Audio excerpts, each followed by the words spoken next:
invite you, wherever you are, whether you're at home or whatever, to kick your shoes off and put your feet up and lean back and get yourself a cup of coffee or something and just relax and join us in enjoying some very quiet and romantic and relaxed music for a couple of hours. Your call is being transferred. And that's precisely what we're going to do tonight on Kaleidoscope Ears. And it's every episode is an exciting, special episode, but it's nothing is more exciting when we have a real artist in the studio, live on air with us. And I'd like to welcome along with Dwayne. Thank you very much again for joining us tonight again, Dwayne. Yeah, I like those real artists too, Nobby, as opposed to the fake ones. Yes, those real ones. They're not the ones made out of plastic. And the artist we're talking about is Kelly Ottaway. He is a local artist. He's the master of the vibraphone and the keyboard. And he's a musical arranger, composer, jazz musician, all kinds of things. But we're going to get him to tell us a lot more about himself as we go through the evening. So welcome along, Kelly. Thanks for having us. Yes. So just can you give us just a brief background of who you are and what you're doing? Oh, where do I start? Local musician. Worked for some time for the university at the conservatorium. So I've worked in education, but outside of education, I've been working as a professional musician. So gigs around town, gigs around Hobart, a few on the mainland. That's pretty much the size of it. But it's the work that I do. It's varying from one band to the next. So it's not all jazz or all one particular style. I'd sort of like to vary it a little. Yeah, it's interesting you say that, Kelly, because over the last couple of months on Kaleidoscope Ears, we've been featuring a couple of artists, particularly one, Stephen Wilson, who's just released a new album, and very heavily influenced by jazz fusion. So therefore, perfect timing for a jazz musician to be in the studio with us to talk about jazz fusion and how it works. I'll do my best. Yes, and as you mentioned, and I had the privilege to hear some of your music. Thank you very much for that, Kelly. Even from that, I could tell the different styles that you are into. You in straightforward sort of traditional jazz, as well as jazz, funk, rock fusion. So you're into all kinds of musical elements there. We got some tracks that you helped us select, as far as some of the tracks and artists that influenced you. So before we start introducing some of your own classy music, we're going to kick off tonight's music by playing Space Circus by Chick Corea in Return Forever, one of the artists that influenced you. And you can tell us then a bit afterwards what in particular inspired you from whatever the artist produced, the kind of music, whatever. Anyway, so here we'll start off with Space Circus. Yes, that was Return to Forever with Space Circus, of course, with Chick Corea on keyboards and Stanley Clarke on bass, and it sounds very distinctly like Al Di Meola on guitar there. Would you agree, Kelly? I agree. After that long discussion, I agree with you completely. Right, I twisted his arm. Right, what exactly inspired you? With that? Mm-hmm. It was interesting how you mentioned before about psychedelic rock and things of that nature. I'm just drawn to the sound of that late 60s, early 70s period because it's just raw energy. It's so soulful and blues is just running through it, and it's similar to jazz in that there's that blues element, and when the two are married, it's I just like it. I love it, and in that particular track, it's rock, really. That's what the sound that I'm getting from that is. It's you won't say it's pure rock, but it's got heavy rock elements to it, and I like that aspect, and it marries, to the jazz side of things, which is, I suppose that's what I've been educated in, but nobody's educated me not to like rock. So that's what I get from that piece. Yeah. Yes, the late 60s, early 70s, in my book, and from my recollections, is probably the most inventive period in musical history. Yeah. So much was happening, so many new sounds were created and given birth to, just it really was the starting point, the melting pot of all forms of music. I had a discussion with Dwayne earlier on today about jazz. Back in the early 1900s, blues was the thing, and that was mainly a black man's music. By about the 1920s, when Louis Armstrong and the Hot Five and then the Hot Sevens came along and things like that, he had an uphill battle because they were improvising with brass, drums, bass, and created what we know today as traditional jazz, and Dixieland jazz was to follow, and whatever, or was there simultaneously. And jazz, actually, I don't know if you're aware of it, the literal translation for jazz is fornication. Oh yeah, it was also, it was a brand of perfume. So yes, because again it was some black expression, and they thought they were really fornicating their sounds. How dare you play these long pieces, and often they were instrumental pieces where the band just jammed away and improvised, and they went on to a musical trip and they played live in St. Louis tonight, so we call it the St. Louis Blues. Or just something like that. That's how it happened. Yeah. And by the 30s and 40s, it became a traditionally accepted form of music, actually the form of music that everybody danced to, everybody listened to. Yeah. And by the 50s, this rock and roll explosion came along. Yeah. Then the 60s, and then we come to the late 60s that we just referred to.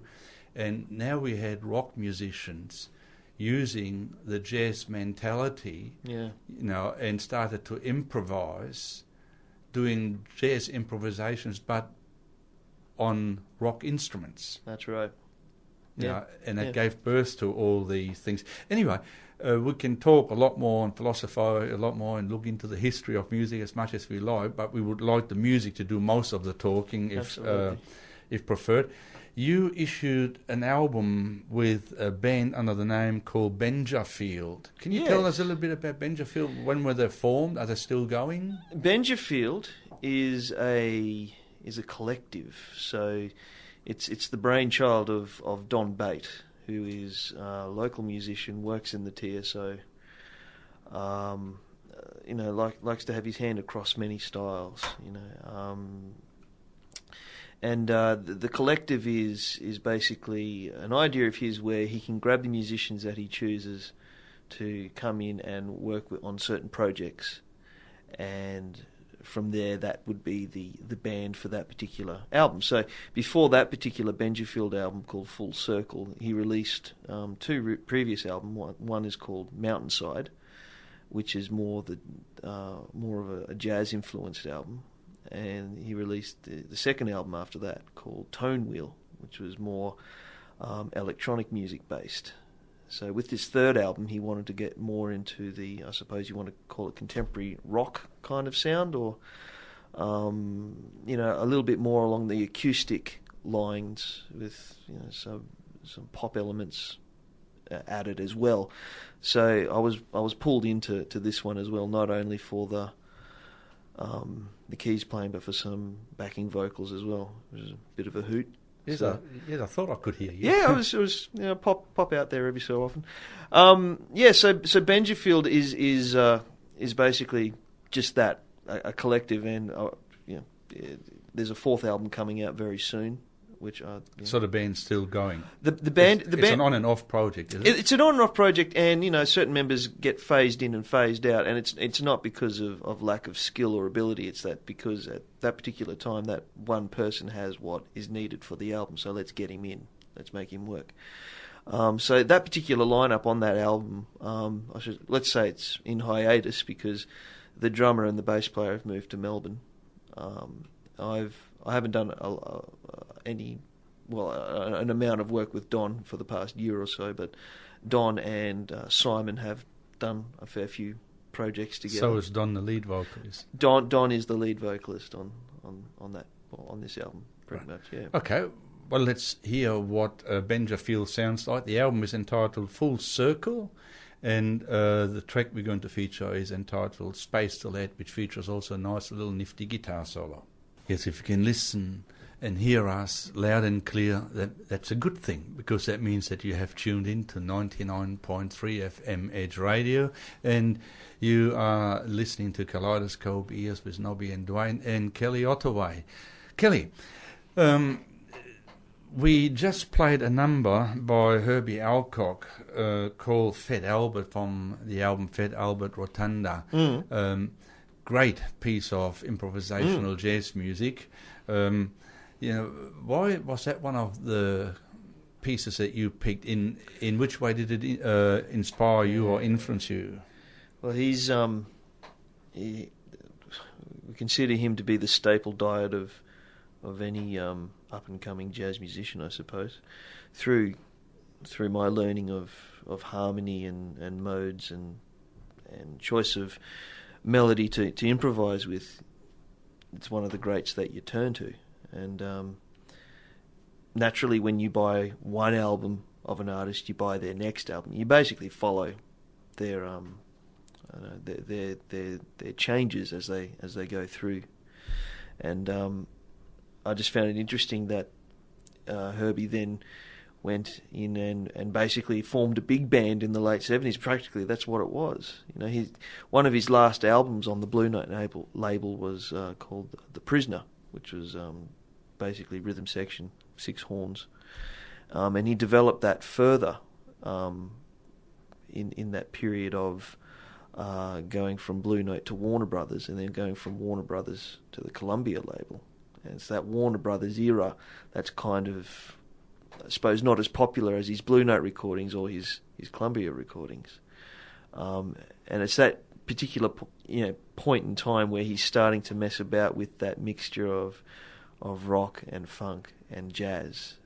So that particular track off the album Fat Albert Rotunda, along with the other albums, Sextant, all the ones that were released on Warner Brothers, just that chunk of time, that chunk of recording, is fantastic, because it's got those elements of improvisation, it's got the funk in it as well, and it's pretty hard-hitting, really experimental.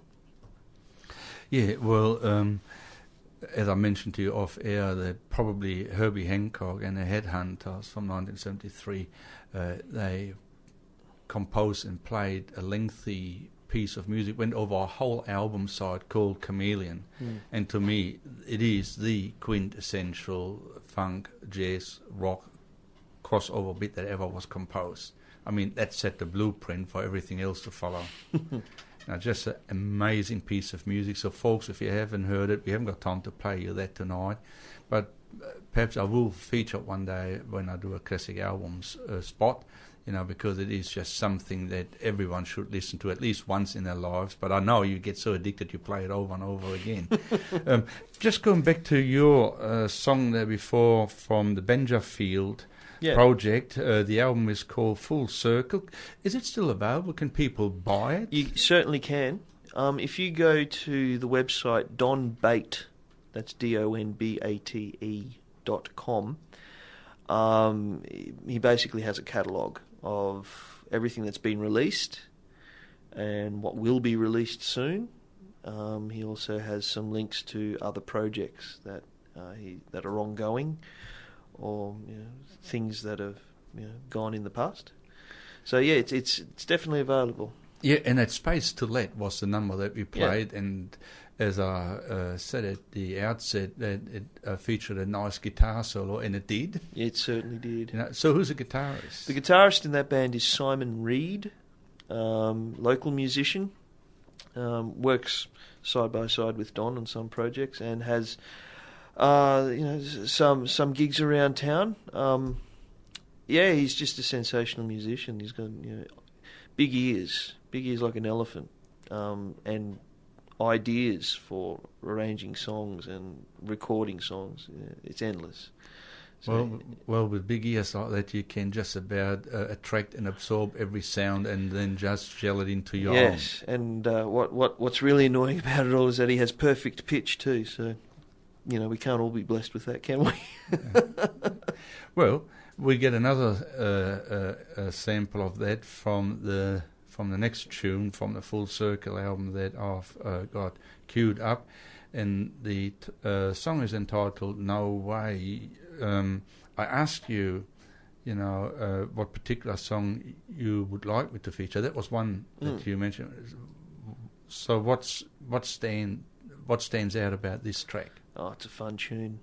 It's a great tune. It's just all round fun because it's got those funky elements too, but it has 3-part harmonies in the vocal part. And I'm a sucker for that. I mean, I like Crosby, Stills and Nash. I mean, I could put them on the playlist endlessly, listening to that kind of music. So I just recall recording it and playing it. It was just a fun tune. Well, for anyone that didn't know already, but this was another track that was chosen by Kelly as an artist, and particular track that influenced him and shaped his music. And of course, the band is called Yes, and the album is Fragile, and the song was entitled South Side of the Sky. What an amazing tune. It's just a perfect example of how jazz improvisations were produced by rock instruments.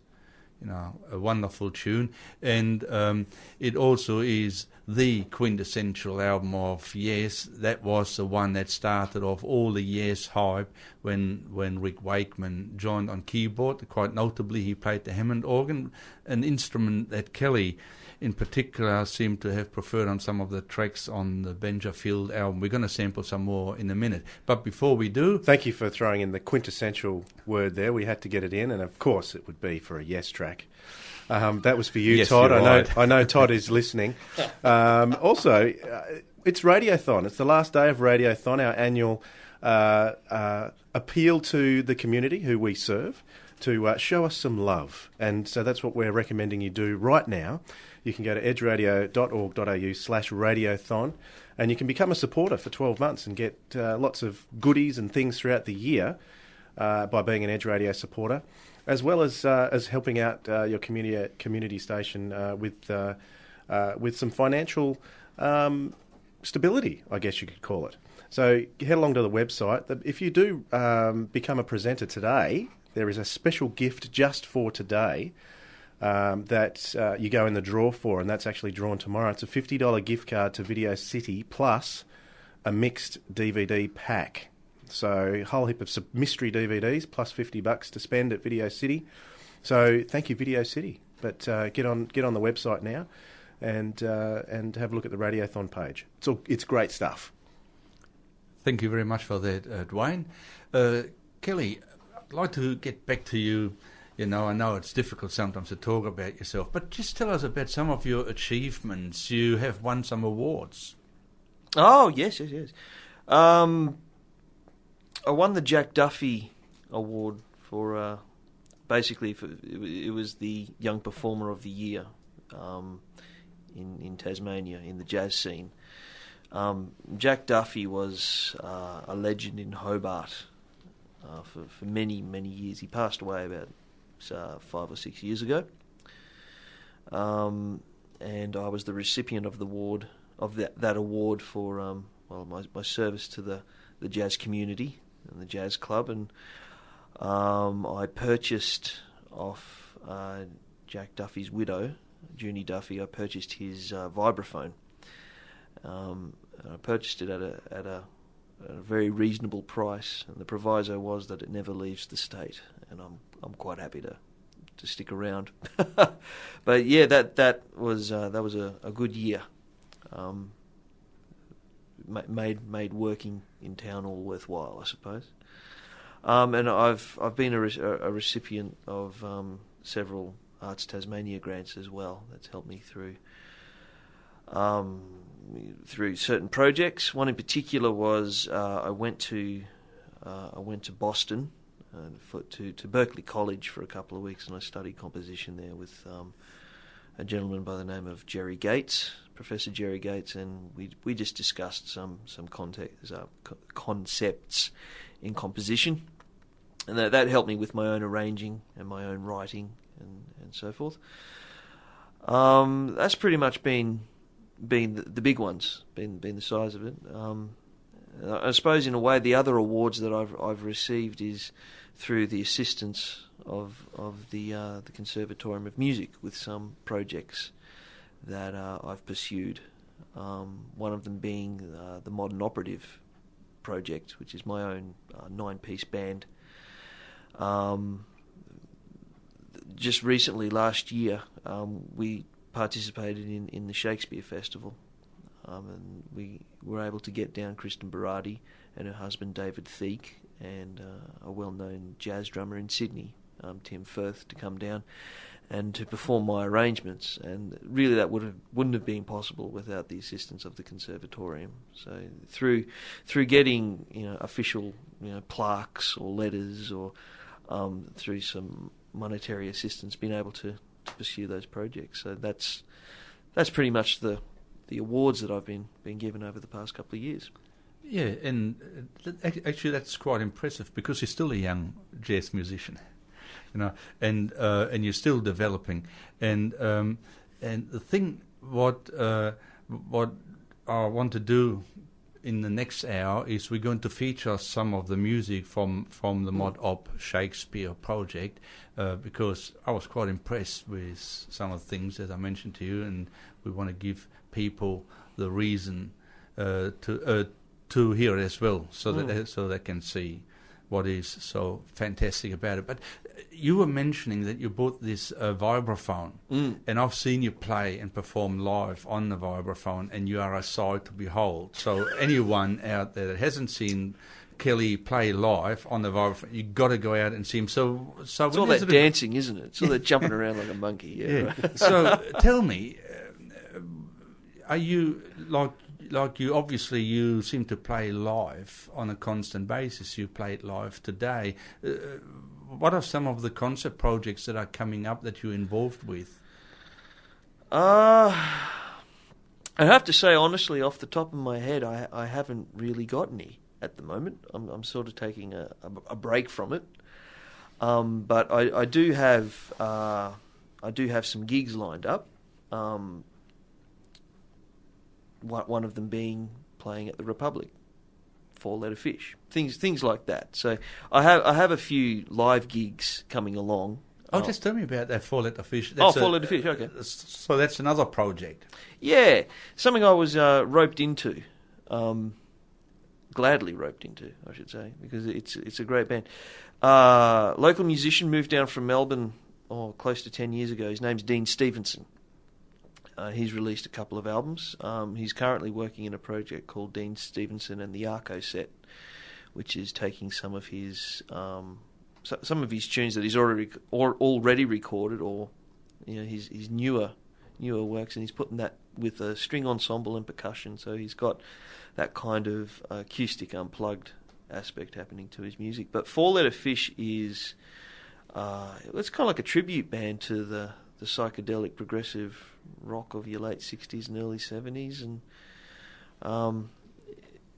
originally it was 2 guitars, bass and drums several years ago, and that's how it started. And then it had like a minor disbanding, and then it regrouped where it was basically 2 guitars and me on keyboard, and I would play bass lines and pads and all that, and we'd be a little bit more experimental with some of the things that we were doing. And then now the current format is 2 guitars, keys, bass and drums, and it's a big sound. So we've got the ability now to actually recreate try to recreate some of those classic sounds and classic tunes. Right. Well, just let me hone in a little bit more on these classic tunes. You playing live at the Republic on the 16th of November, is it? Yeah, it's a Wednesday night. Yep. And if I come along, and anyone else that is going to come along, what sort of songs or classic tunes could they quite likely encounter on the night? Well, you can't go wrong with Pink Floyd. So we'll have a couple of Floyd tunes in there, but the one that I always look forward to doing is Shine On You Crazy Diamond. Well, we do all, the entire 15, 20 minutes from so where parts to go. 1 through to 7? Yes. Or 8, or whatever it was. Yeah. All the parts. It gets done. Excellent. And it features the fantastic vocals of Dean, but the lead guitar playing of Dave Wilson, whose ability to play the instrument's fantastic, but his ability to recreate the sound of Dave Gilmour is frightening. It's really frightening, and that's just a pleasure to behold and hear it live. I mean, that's a long track. That goes for about 20 odd minutes. Yeah. So. Yep. So what else can be fit in on a night like this? Well, we do some Neil Young, so Down by the River and Old Man, and we go for Heart of Gold. No, don't do Heart of Gold. Sorry, too soft. Well, we haven't done that for a while. Actually, it's called rehearsal. No, but we'll get to rehearsal eventually, hopefully. Yeah, some Beatles, the later Beatles stuff. So I Am the Walrus. We get into that. Nobby will be there for sure. Oh, he'll be there. he'll be sitting up the front. He'll be in the mosh pit. Yeah, some Free. So Wishing Well and great tune. Oh, yeah. It's a good one. And yeah, a whole lot of others that I can't think of right now because I'm under pressure trying to think of them. No, that's okay. I'm putting you on the spot. It's just, Yeah. I just wanted to give people an idea of the sort of music that will be played. So Kelly is not only an established jazz musician and music arranger, he's into all kinds of music. Yeah. Oh, Zeppelin, Led Zeppelin. There'll be plenty of that. No Quarter? No Quarter. Oh, I do know that some of your influence is Emerson, Lake and Palmer. I ducked out from it, so I don't know if you've said that not yet. Yeah. But any chance of ELP on that night? No, sorry. No. You're not such a lucky man. No. Very funny. No. Very funny. I don't hold that much sway entirely on repertoire. So Too many guitars. So I could suggest. Maybe not. All right. Well, we better throw another piece of music in. This is the last song I'm going to play from Full Circle tonight, and it's another fun tune. I would imagine would have been quite a bit of fun playing in the studio, and it's got a really nice funk groove to it. And the song is entitled "Showtime."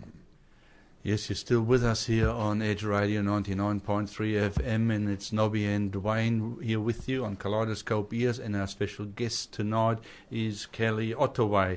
And the song that we just played was a number entitled Vein Melter from the Headhunters album by Herbie Hancock, one of those pivotal albums that was issued in the 70s that turned music upside down on its head. Actually, incidentally, that album also features probably the best known improvisational track that Herbie Hancock ever recorded, called Chameleon, and that's the song everyone just needs to hear.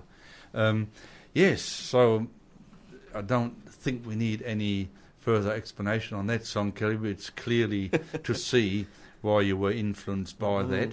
But just let me try to invite you to talk to us a little bit more about the Modern Operative, which is the new project that you're working on, and you loosely call it the Shakespeare Project 2009. Yep.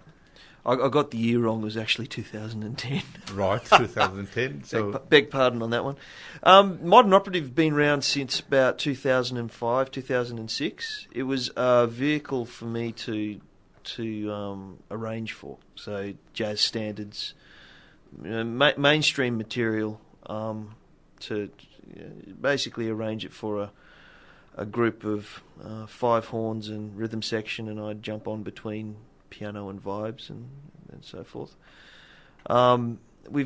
It's been through various lineup changes, and at the moment I think it's just where I want it to be right now. It's unusual in that it doesn't actually have any trumpet in the band, which for trumpet players, I'm sorry to say that. It's basically fronted by alto sax, tenor sax, 2 tenor saxes, trombone and tuba, and rhythm section. And the project that you have there in front of you is, I reckon, would be we're onto something on that one. It involved great jazz singer Kristen Berardi. Oh, she's amazing. Yeah, Yes, Australian. I was really impressed. Homegrown, and her vocals on that just bring it to life. The project, the Shakespeare project, was part of the Shakespeare Festival. It was the inaugural Shakespeare Festival that happened in Hobart.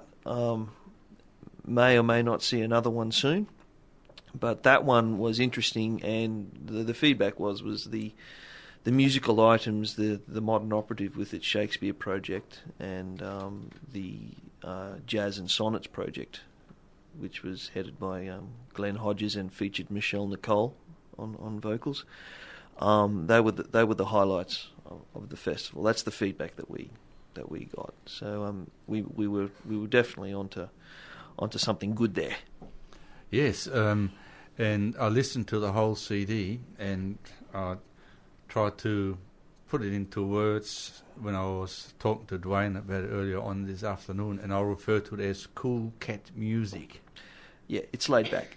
Yes, pretty cool stuff. So let's listen to a number, and it's one of many musical highlights on the CD. Incidentally, folks, the album isn't issued yet. You can't buy it yet. It's still it's a work in progress. So you are really privileged, along with ourselves here, to be able to be a fly on the wall and listen into some of the Kelly Ottaway magic and the modern operatives with a number called You Spotted Snakes. The Shakespeare Project album, as Kelly explained to me, was based on tunes that were composed and performed by Cleo Lane and John Dankworth, and from 2 albums, one entitled Shakespeare and All That Jazz, and predominantly the songs came from Word Songs, another album.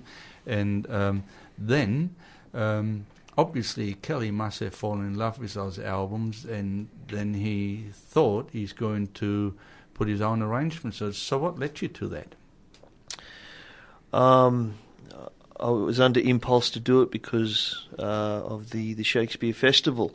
There were many projects put forward and done, and you'd imagine that at a Shakespeare Festival you think, oh yes, you're going to be inundated with plays and people reading sonnets and etc., and on it goes. So we're trying to think of something that had a little bit more of a different edge to it, something that would be unusual, that you wouldn't hear a lot of. And I remembered the word songs from when I helped out one of my friends as she was doing her postgraduate studies. Rachel Taylor is her name. She's a jazz singer herself. She's been to Brisbane and studied, and she's back here working locally. But at the time, she was presenting the word songs in its proper format. So it was basically small group and her singing, or it was solo piano and her singing. So that's how it was originally presented, and how it was originally recorded as well. So the music that she gave me was as per recording. I thought that I didn't think that the music was outdated or kitsched, or I just thought that maybe bringing it up to speed with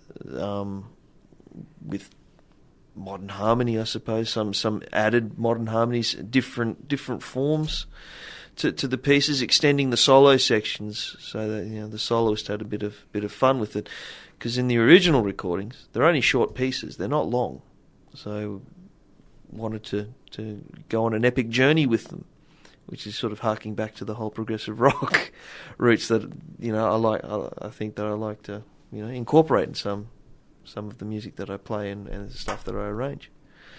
So we went along that line of let's take some of the tunes, augment them a little bit.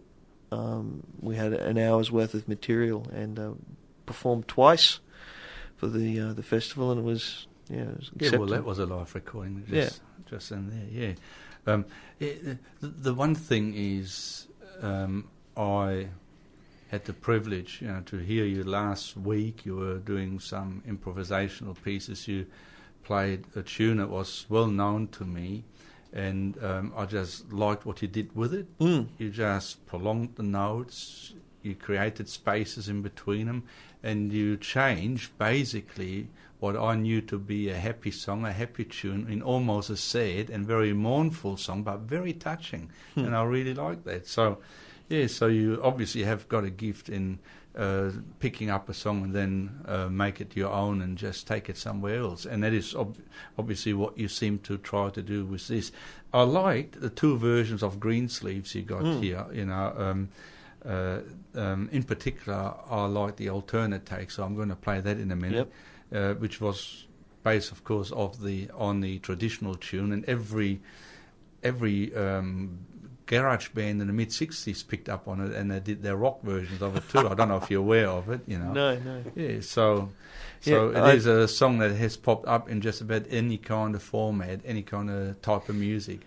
I have to say that I can't take all the credit for that arrangement. I had to make a bit of a sort of a reduction of an arrangement by a fellow called Oliver Nelson, who was big in the 60s, in the early 70s. He wrote lots of TV themes for Ironside, $6 Million Man. Oh, nice one. Yes. So if you know the $6 Million Man theme, you can credit that to Oliver Nelson. But he was a studio musician, house arranger for many record labels as well. So I took some of his ideas and put it into that arrangement. So that's my shout out to Oliver Nelson.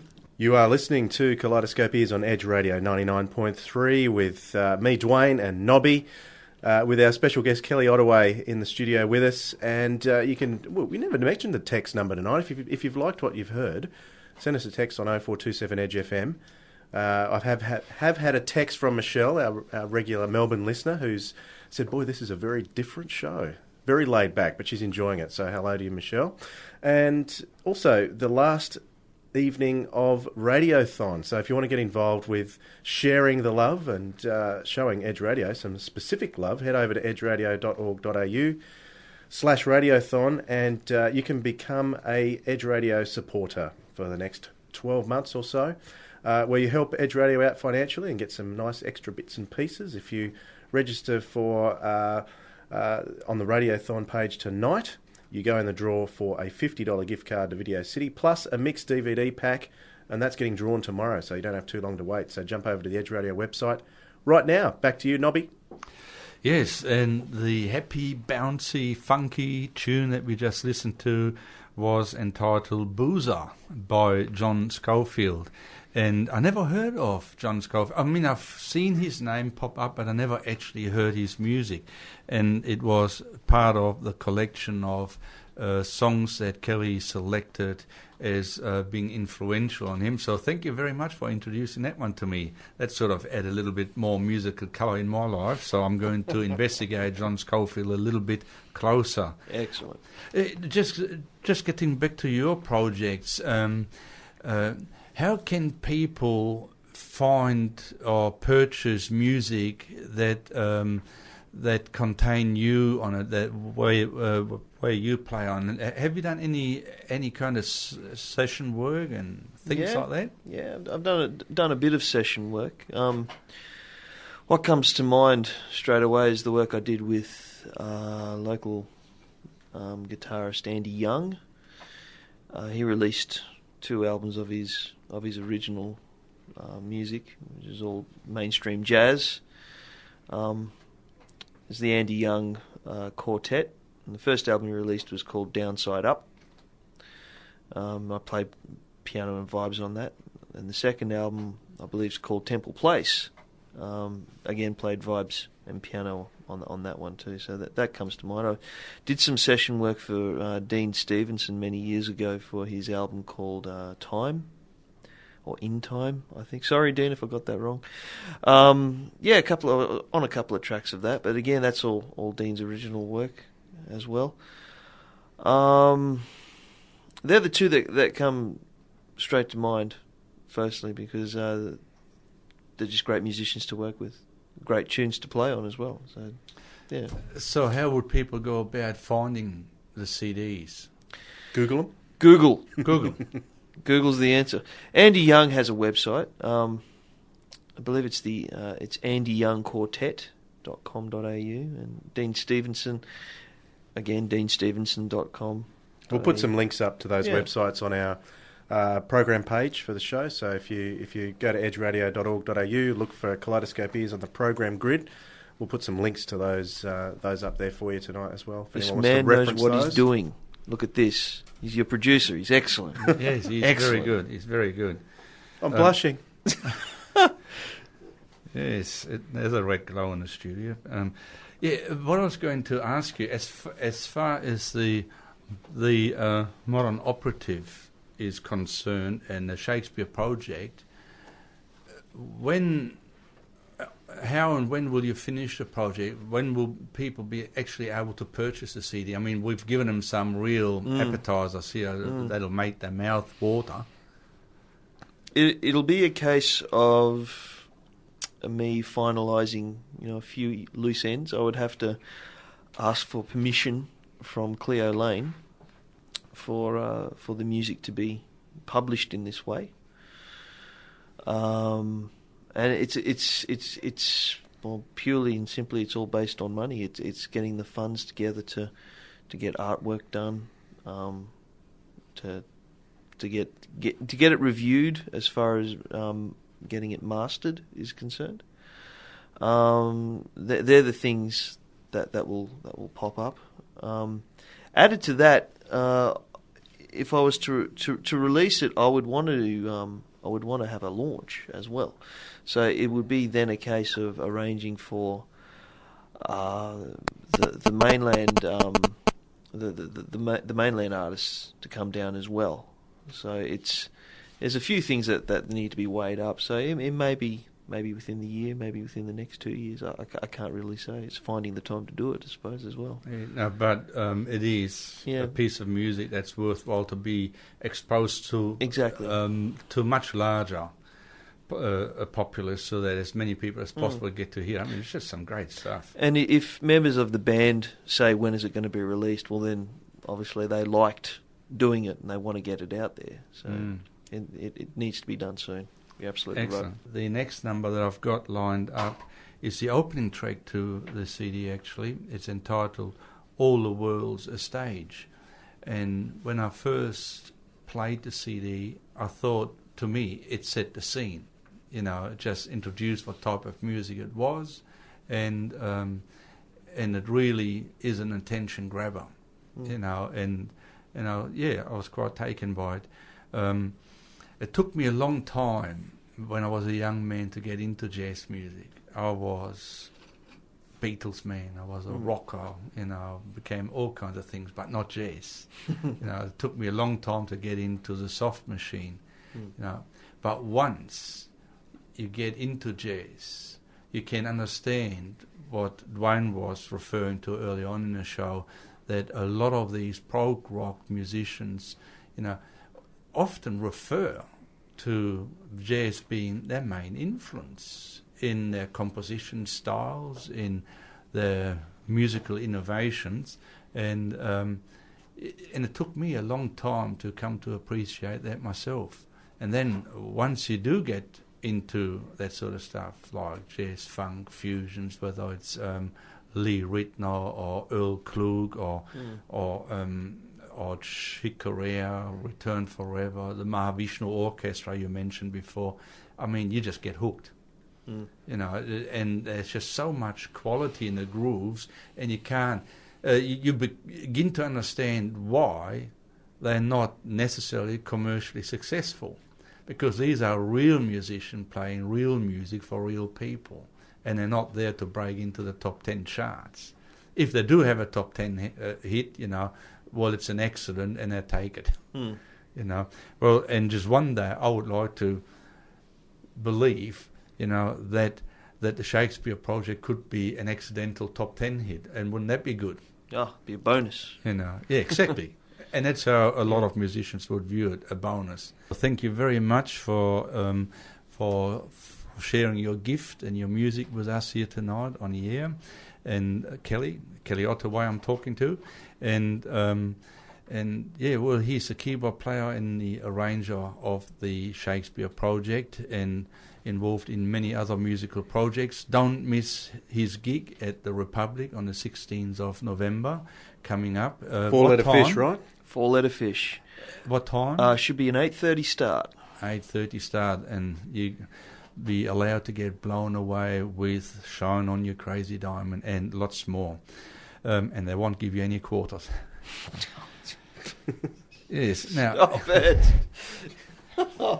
Anyway, I really appreciate you making the effort coming in and fitting us in your busy schedule. And it was due to Kelly's schedule that I had to reschedule a project that we initially had slotted in for tonight. So we're going to play that for you next week, Sunday.